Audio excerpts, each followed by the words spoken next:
श्री स्वामी समर्थ।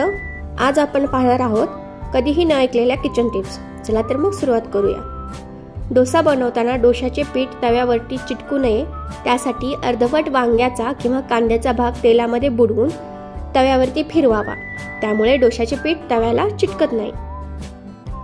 पनीर घट्ट असेल तर 10 मिनिटे मिठाच्या पाण्यामध्ये बुडवून ठेवा, त्यामुळे पनीर मऊ होते।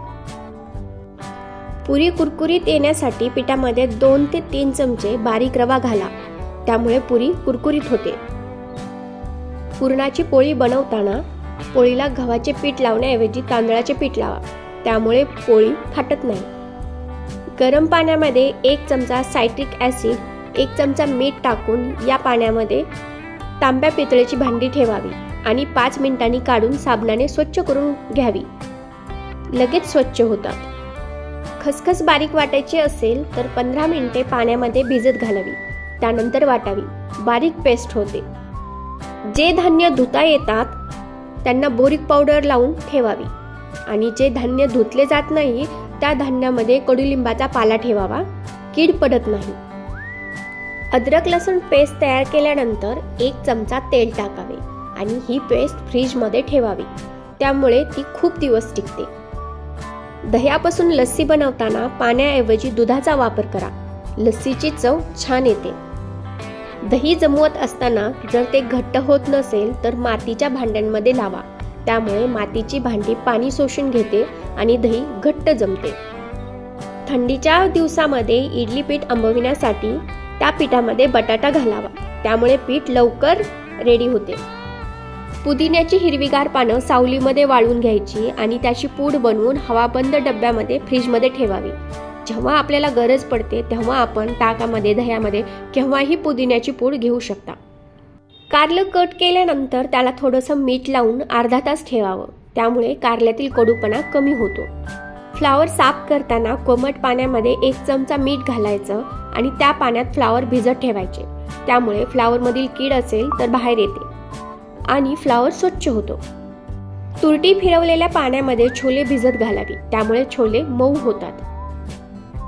अक्रोड जास्त दिवस टिकवण्यासाठी हवाबंद डब्यामध्ये ठेवून फ्रीजमध्ये ठेवावे, यामुळे ती जास्त टिकतात आणि जुनाट असा वास येत नाही। डाळी खराब होऊ नये म्हणून त्यामध्ये हिरव्या मिरच्या सुकवून ठेवाव्या, त्यामुळे डाळीला कीड लागत नाही। दही लावताना जर घरामध्ये विरजण नसेल तर दुधावरती 1 हिरवी मिरची टाकावी, त्यामुळे सुद्धा दही जमते। भात लावताना तांदळामध्ये थोडंसं तूप आणि लिंबाचे काही थेंब टाकल्यामुळे भात पांढरा शुभ्र होतो आणि सुटसुटीत होतो। साठवणीतलं जर लाल तिखट असेल तर त्यामध्ये 1 हिंगाचा तुकडा घाला आणि लाल तिखट वर्षभर खराब होणार नाही। कांदा तळताना त्यामध्ये थोडीशी साखर घातल्यामुळे कांद्याला लवकर ब्राऊन रंग येतो। साखरेचा पाक केल्यानंतर पाकामध्ये साखरेचे कण परत होऊ नयेत म्हणून साखरेच्या पाकामध्ये थोडंसं लिंबू पिळावं। भेंडीची भाजी कट केल्यानंतर अर्धा तास पॅन खाली सुती कपड्यावरती पसरवून ठेवावी, म्हणजेच त्यातील चिकटपणा निघून जातो आणि भाजी चिकट न होता झटपट होते।